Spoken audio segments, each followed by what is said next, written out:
My name is Carrie, and today I will be talking about the modern physics topic of the EPR paradox and Bell's theorem. So, firstly, I'd like to start off with a brief introduction.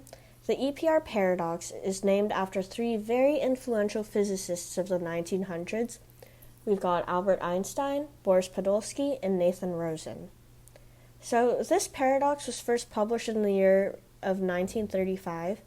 And to explain this briefly, the EPR paradox shows that a measurement can be done on a particle without, quote-unquote, disturbing it directly, but by performing a measurement on distant entangled particles. Basically saying that if two particles are entangled, one could instantly know about the state of the other particle, no matter how far apart they are in distance or time. The EPR paradox also argued that the quantum mechanics description of physical reality is incomplete, that it has holes in it. So, I will give my introduction to Bell's theorem later on in the presentation, as, spoiler alert, it is the rebuttal to the EPR paradox. In the past few sentences, you've also probably noticed that I've said the word entangled a couple of times, or maybe not. This leads to, in my opinion, one of the most beautiful topics I have ever come across in the world of science. This topic being a product of the EPR paradox, which is quantum entanglement. I think this is such a truly beautiful phenomenon because when explained simply, it's almost comforting. The beauty of entanglement is that just by knowing the state of one particle automatically tells you something about its companion, even when they're far apart. In distance, or once again, in time. So in theory, I could hold my late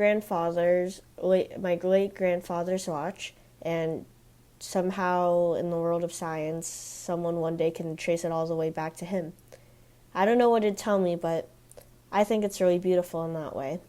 And in a way, I could say that it's pretty. So, let's start off with an example, a more condensed example.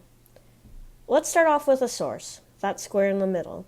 And let's say that this source is going to spit out two hearts, and that we know that one of the hearts will be blue and the other will be pink. Boom. We see that the left heart is blue. The left heart is spit out, it's color blue, and that can only mean one thing, right? If one of the hearts is blue, and that we know the source will only give us one blue and one pink heart for a set of two hearts, then, well, the other heart is going to be exactly pink. As I briefly stated in the previous slide, the possibility of the states of the hearts were predetermined. We knew the source would present two hearts, one blue, one pink. So now, according to the EPR paradox, knowing the state of one measurable object will transversely directly tell us the state of the other. I gave my example with hearts and colors, but to make this more physics-related, we could take the hearts and colors and compare them to particles and their spin.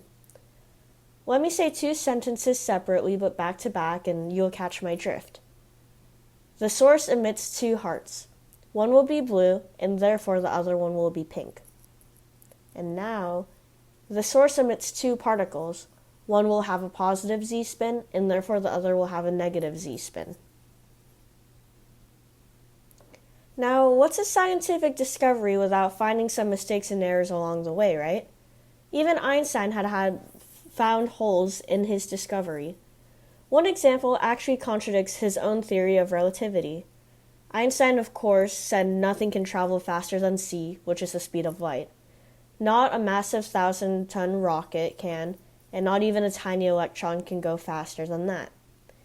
You see, in what was stated in the EPR paradox, Einstein said that he's practically saying that particles would be able to send signals to each other faster than the speed of light. Let me tell this to you using the heart example again. Let's say the blue is in Canada, and the pink is in Argentina. The EPR says that the particles would be able to send direct signals to each other instantaneously, basically in a nanosecond.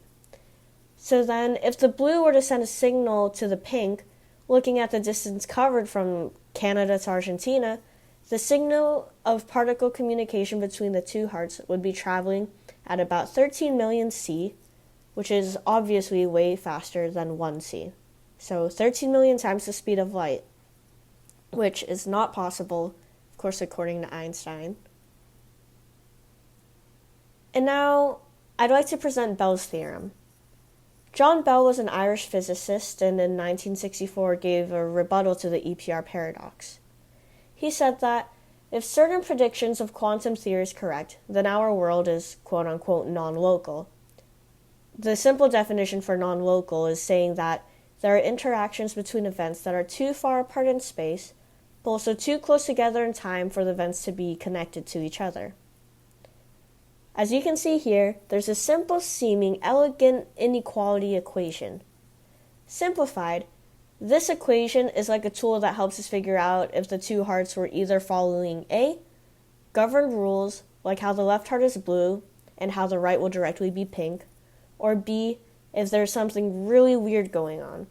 If the predictions of the colors or spins of electrons would be too difficult and have infinite solutions for us to make a prediction of the state of just one because we know the state of the other.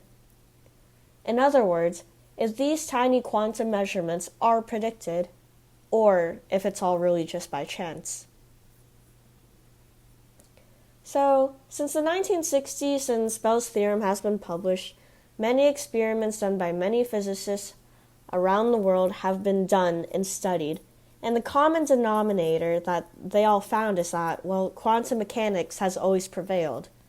So, even though the EPR paradox is proven wrong, it has led to modern-day physicists to think about the foundation of quantum mechanics itself, which leads us into modern-day quantum information and quantum computing, which are relatively new to science and are still being developed as we speak now.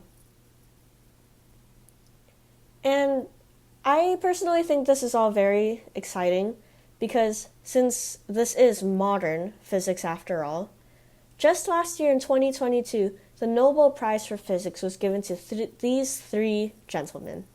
From left to right, I'd like to introduce you to Alain Aspect, Jean F. Clauser, and Anton Zeilinger. They won the Nobel Prize last year for their experiments with entangled photons, establishing the violation of Bell's inequality, which is what we just saw, and pioneering quantum information science. So, if EPR was proven wrong, and now Bell's theorem has now been proven wrong as well, well then we're obviously just hitting the surface on quantum and applications. So the research of quantum entanglement is definitely on the rise, and for me personally, I'm so excited to see where the developments of this phenomenon is in the near future. Thank you. These are my sources, and I hope you enjoyed the presentation. Thank you.